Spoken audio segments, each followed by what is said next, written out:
struttura, adattamento, esperienza e cambiamento. Ricordati queste 4 fasi perché potresti reincontrarle tante volte nei tuoi percorsi di miglioramento, di apprendimento, di cambiamento. Insomma, ricordati queste 4 fasi.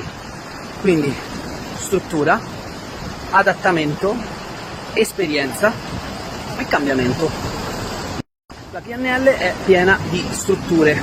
Le persone pensano che quello che la PNL spiega siano delle tecniche. Sì, va bene, ma perché? Tanti non comprendono che la PNL è l'estrazione della struttura, della rappresentazione della realtà soggettiva. Quindi comunque si parla sempre di strutture. Allora, la PNL si occupa di strutture. Queste strutture sono, per esempio, per fare un salto prima di ricaricare i muscoli e poi dopo esplodere e saltare in aria. Bene, però se una persona ha una gamba sola, se una persona è più bassa, se una persona è più alta, se una persona è più pesa, dobbiamo adattare quella struttura, o se volete quella tecnica, alla persona stessa. E quindi secondo passaggio, adattamento, scusate per il vento. Quando sei riuscito ad adattare su misura, su di te, in maniera sartoriale, direbbero i grandi marketer del secolo, dobbiamo disegnare tutto sartorialmente, in modo soggettivo addosso alle persone. Ecco, quando l'hai fatto, ci sei riuscito. Se non ci riesci, ti consiglio però di contattare un professionista, perché in pratica questo è il nostro lavoro, conoscere le strutture, adattarle e poi spiegarti come fare esperienza. Cos'è l'esperienza? Beh, nello spicciolo, insomma, tanto perché questo è un reel, l'esperienza sono gli esercizi che fai, la ripetizione, la familiarizzazione, la naturalizzazione, chiamalo come ti pare, tante scuole, tanti nomi. Allora, conosci una struttura, devi imparare a capire come adattarla su misura per te, per le tue esigenze specifiche, perché per andare da Roma a Milano ci vuole una macchina, compra una macchina, non tutti quanti hanno gli stessi soldi, quindi compra una macchina in un modo piuttosto che nell'altro, ma io devo portare dentro 5 persone, no, io sono da solo. Capisci bene che la struttura cambia e allora la adatti ai tuoi scopi funzionalmente, mi raccomando, senza giudizio, solo se funziona o se non funziona.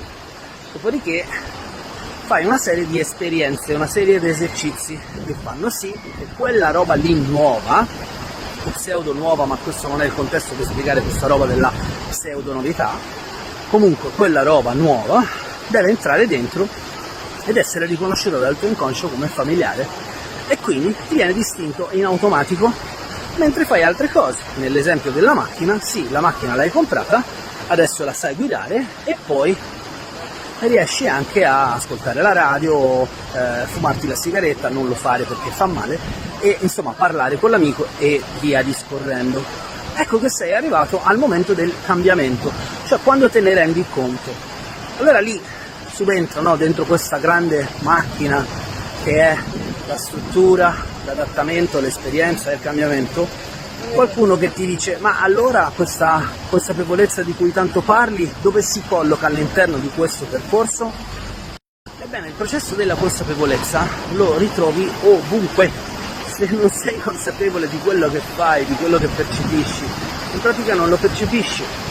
E mi raccomando, consapevolezza non è sapere, il fatto che tu lo sappia è una piccolissima parte della tua consapevolezza, ok?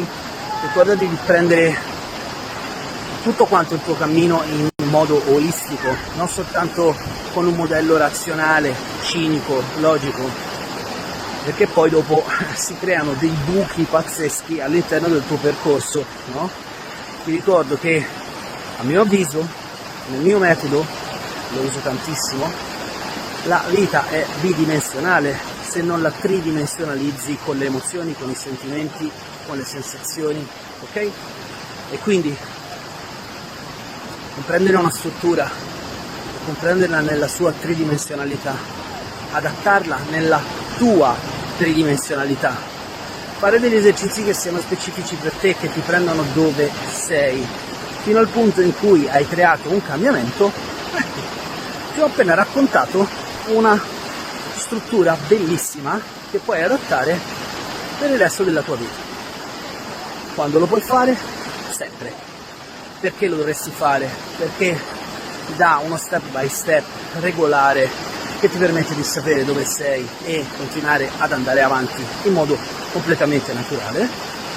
Come farlo nello specifico te lo insegno nelle sessioni, perché chiaramente parlare di strutture significa standardizzare tutto, ma fino a che non ho un rapporto personale, soggettivo, specifico con te, non so come adattare le strutture, le strategie, le tecniche su misura per te e non ti posso nemmeno dare degli esercizi specifici. Quindi ci vediamo in sessione per la tua crescita personale, per il tuo miglioramento, per il tuo sviluppo, per mettere a posto la tua vita, sentirti centrato, pulito, coerente, congruente e finalmente capace di raggiungere il tuo obiettivo. Ancora una volta da Caruso Colsi è tutto, mi raccomando il sito www.carusocolsi.com. Buona giornata.